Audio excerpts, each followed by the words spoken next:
Edge Bulletin, dateline 8 June 2023. For the longest time, it felt as if we were living in a science fiction writer's coma dream and nobody could wake him up. We sensed something shifting underfoot. Tiny spiderweb cracks at first, and then the juddering tectonic shift and the beginnings of a rip in the universe. As the capitalist cycle neared completion, had all the goodness finally been sucked out? Did it really have nothing more left to give? David Bowie left us in January 2016, taking all the cosmic glue with him.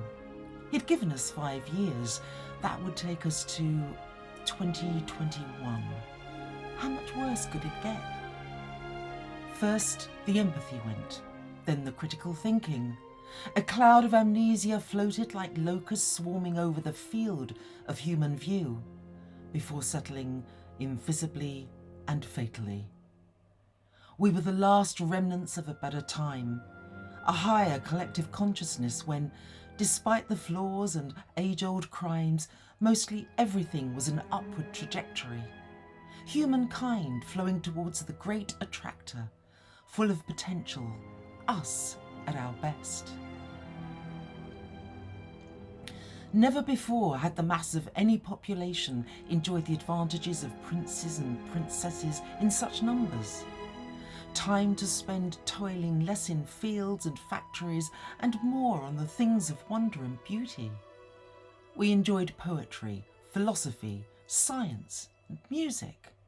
We even made it ourselves, no longer solely passive consumers of the crumbs thrown our way, but building things and thinking new possibilities into existence. Then the storm began to gather. Someone wanted it all back. A slow, incessant, silent assassin, killing off what generations had built up in years of enlightenment. They didn't have to burn books, they just made sure fewer and fewer of us read them.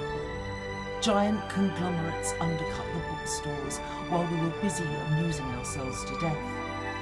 You saw them die off in the towns, those peculiar little caches of humanity's knowledge. It was the burning of the great library of Alexandria, this time in slow-mo. A process of attrition rather than an all-out war. It crept up on us while we were sleeping. We were the frogs being boiled slowly and served up with garlic sauce. The slow war was digging out the roots of our perception. We'd have stuck our fists in the dike to plug the outpouring, but where was the wall? Where were the cracks? What was the flow, and how could we physically stop it? Thinking it wasn't enough, the resistance stayed in the heads of the few who saw it, but we couldn't yank it out into the concrete world where the damage was being done, foundations ripped up. All the small, delicate, dendritic connections began to wither and erode as our neurotransmitters dried up. The finest filaments, the sprigs and twiglets at the furthest ends turned brittle and crumbled, blowing away like ash. Then the larger twigs, then along the stems, working its way down to the branches until the bough broke and all we had left was brainstem.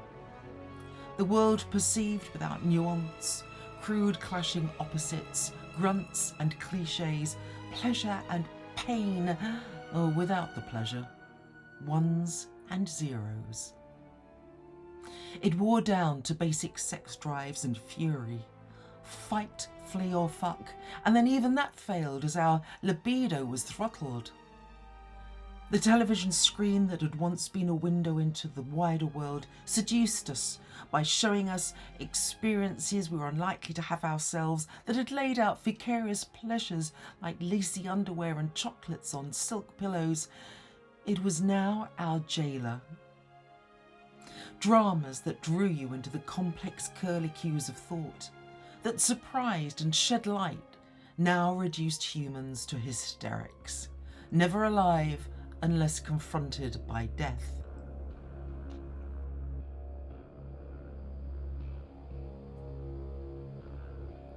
The case for the prosecution, that had once been balanced by a robust case for the defence, in a society where fair play was the purported pinnacle of a civilised existence, now stood thuggish and triumphant, like a roaring champ over the lifeless body of its opponent.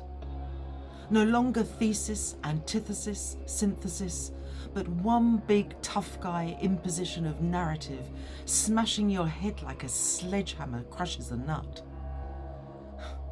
With nothing feeding us and no other coordinates directing us to a distanced perspective, everything collapsed into a single plane of grey mush. Might was right. Some had done hallucinogenic altered states drugs in their youth and knew the enhanced colours, the deep focus untangling. Others had loved beyond themselves and accessed the divine that way. This was the opposite. A smashing together of plane after plane after plane, like the pancaking floors of the Twin Towers, into a single-dimensional watery grey contrast-free zone. A haze, like the morning after the death of the universe. Where was up? Which way was down? We only moved when prodded with a big stick stimulus, tasered by horror. We weren't even lab rats in a maze anymore. We were amoeba cells on the petri dish of some mad scientist who thought there were too many of us anyway. In the time we had left, we noticed few written items online carried dates anymore, collapsing chronology and making orientation near impossible. It was hard to tell when something was written, when that idea was born, or what its genesis might have been. How did it slot into the timeline? Meta led the metaverse attempt to yank us out of reality and into their matrix knockoff, an anaesthetising, soporific tranquilizer in a little headset.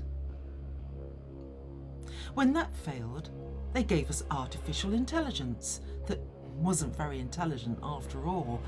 More a big fancy word processor, relieving us of the need to experience and have the thoughts ourselves in the way your subconscious once processed all your experiences, gave them shape and made sense of them, or not. It was a good party trick, but the magicians never truly produced the rabbit, only a simulacrum of one. This is what we were to them. Ones and zeros being programmed, our information stripped from us to create the world for the next pliant generation.